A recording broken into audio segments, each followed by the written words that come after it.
Welcome. Today I'm going to talk about the M word, the much dreaded M word, morality, and the part that it plays in happiness and spiritual growth. And it plays a big one. Another word for morality is goodness. And it's been said, one with no moral shame,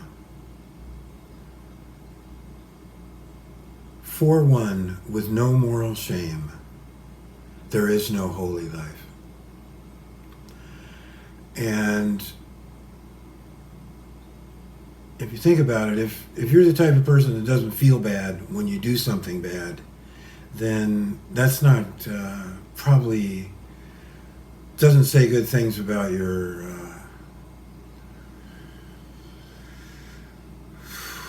goodness. So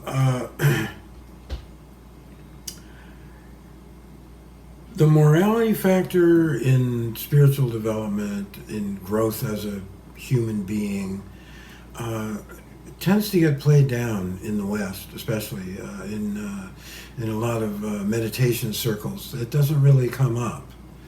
You know, it's like, oh, forget that stuff. You know, I just want to meditate. So, but goodness really is the foundation, the starting point on which meditation is built, on which a spiritual practice of any kind.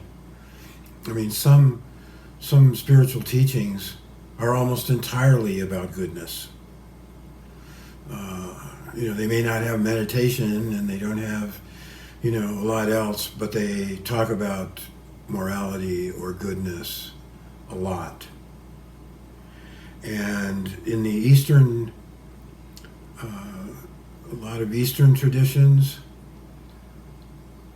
the foundation is goodness, morality,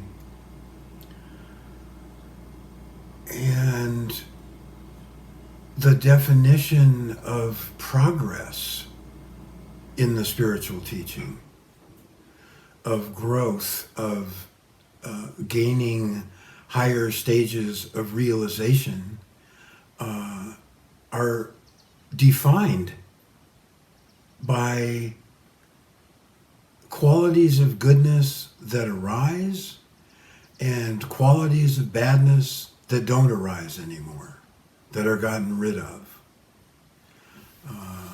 In Buddhism, stream entry, a stream enterer has a level of morality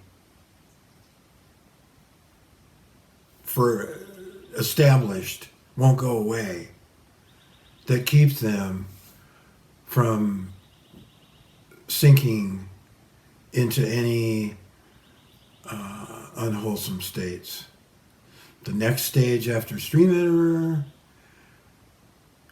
hatred and lust are cut in half. I mean, this is the definition of what happens. And wisdom comes along with these as part of these definitions. But the morality plays a major part. Third stage, anger is completely gone and lust is almost completely attenuated. Full enlightenment, all unwholesome tendencies gone. And you say, oh, what does anger or lust have to do with, spiritual progress or definition of an enlightened person? Well, it defines what you won't do Why is lust unwholesome? Why is anger unwholesome? Lust drags you into sleeping with your neighbor's wife. It drags you into stealing something that you want because you can't buy it.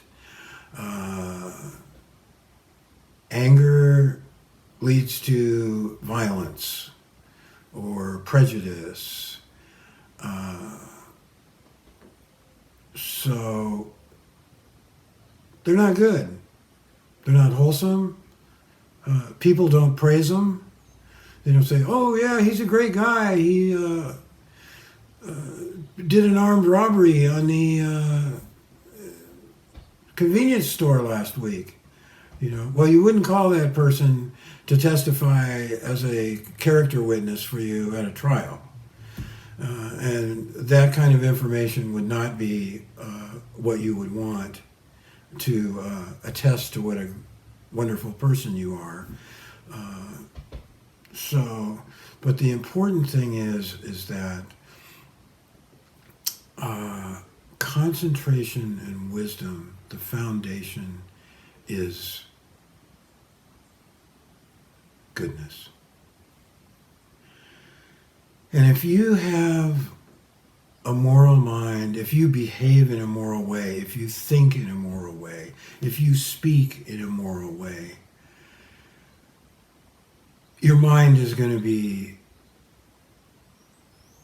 more settled, more comfortable. You're not wondering whether the police are going to knock on your door for that hijacking you did yesterday, or the wife beating, or something like that. You can be pretty sure that,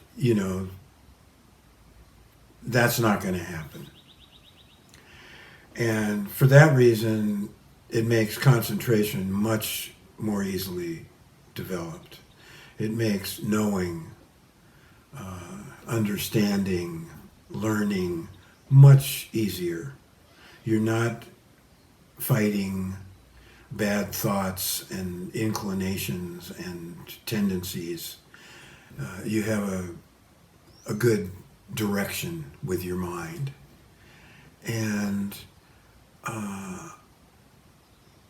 another way that morality enters into spiritual growth, or we hear about it anyways, they say, you hear the pure and stainless vision of reality arose in me. Or they describe a saint or an enlightened person as a purified being, stainless, pure in their conduct. So it's important, and I felt like bringing it up because it gets glossed over frequently in modern Western books, and even in,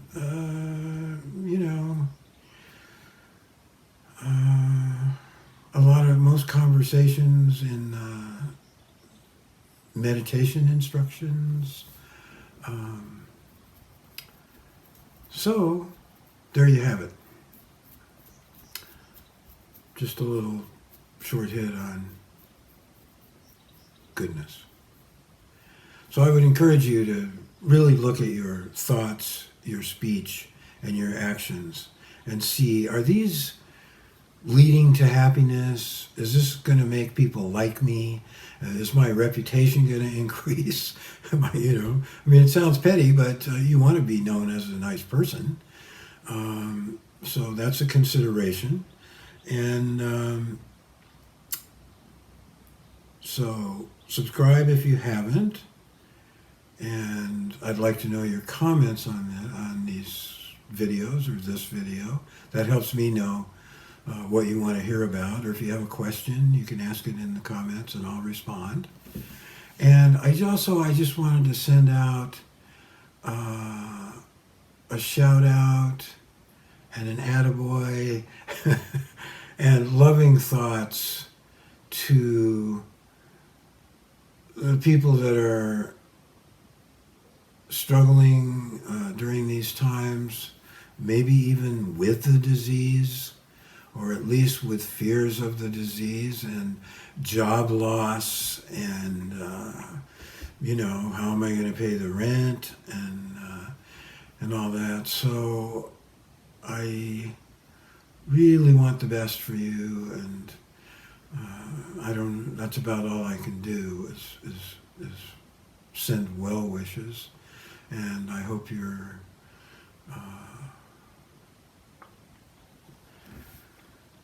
trying to keep a happy mind, or at least a stable mind. Don't let it, what do they say, this too shall pass.